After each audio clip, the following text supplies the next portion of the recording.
ఓం నమః శివాయ. ఓం గజాననాయ నమః. ఓం నమో శ్రీలక్ష్మీ నృసింహదేవాయ నమః. ఓం నమో శ్రీరామచంద్ర పరబ్రహ్మణే నమః. ఓం నమో శ్రీకృష్ణ పరబ్రహ్మణే నమః. నమస్కారం. ఈరోజు 2025 సంవత్సరం ఏప్రిల్ నెల 30వ తేదీ, శ్రీ విశ్వావసునామ సంవత్సర వైశాఖ శుద్ధ తదియ సౌమ్యవాసరే బుధవారం.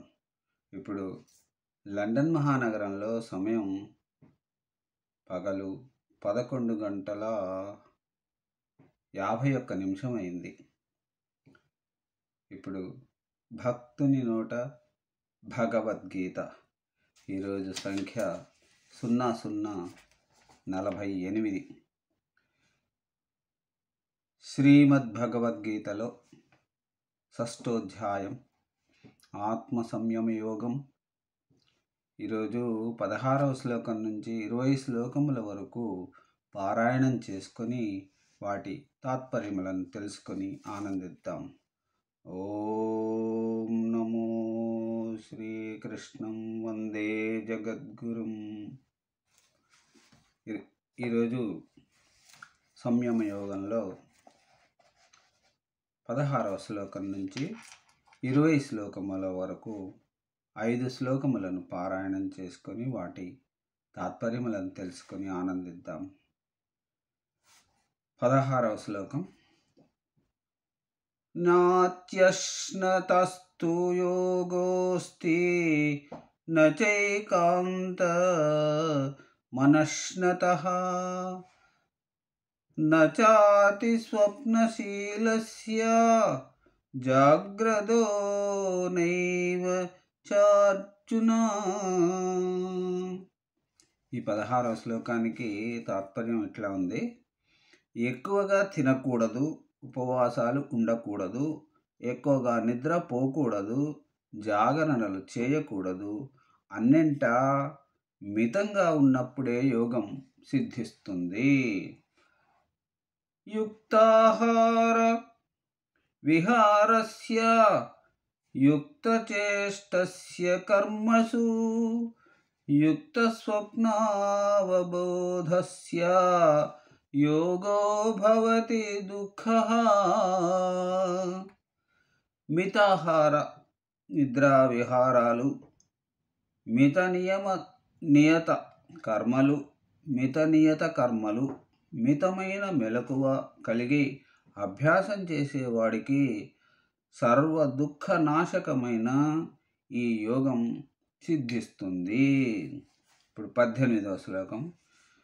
యదా వినియతం చిత్తః మాత్మన్యేవావతిష్ఠతే నిస్పృహ సర్వకామేభ్యో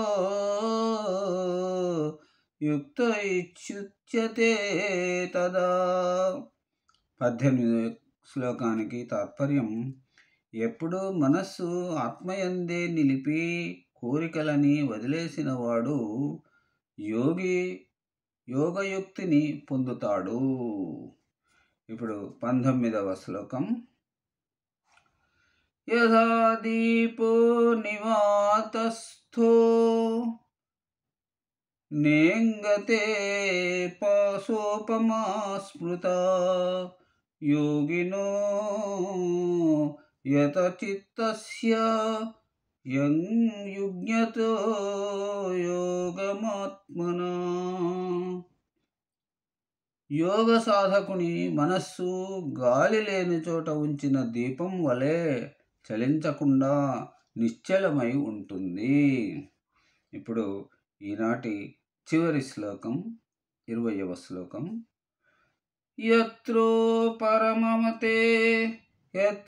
పరమతే చిత్తం నిరుద్ధం యోగసేవయా యత్ర చైవాత్మనాత్మానం పశ్యన్నాత్మని తుష్యతి. ఈనాటి చివరి శ్లోకం 20వ శ్లోకానికి తాత్పర్యం: ఇంద్రియాతీతమైనది, జ్ఞానం చేతనే గ్రహింపదగినది అయిన అనంత సుఖానుభూతి ఏ స్థితిలో కలుగుతుందో ఆ స్థితిలో ఆత్మతత్వం నుండి కదలిక, ఆత్మదర్శనంతో తృప్తి చెందుతున్నాడు. మరి మిగతా శ్లోకములను రేపటి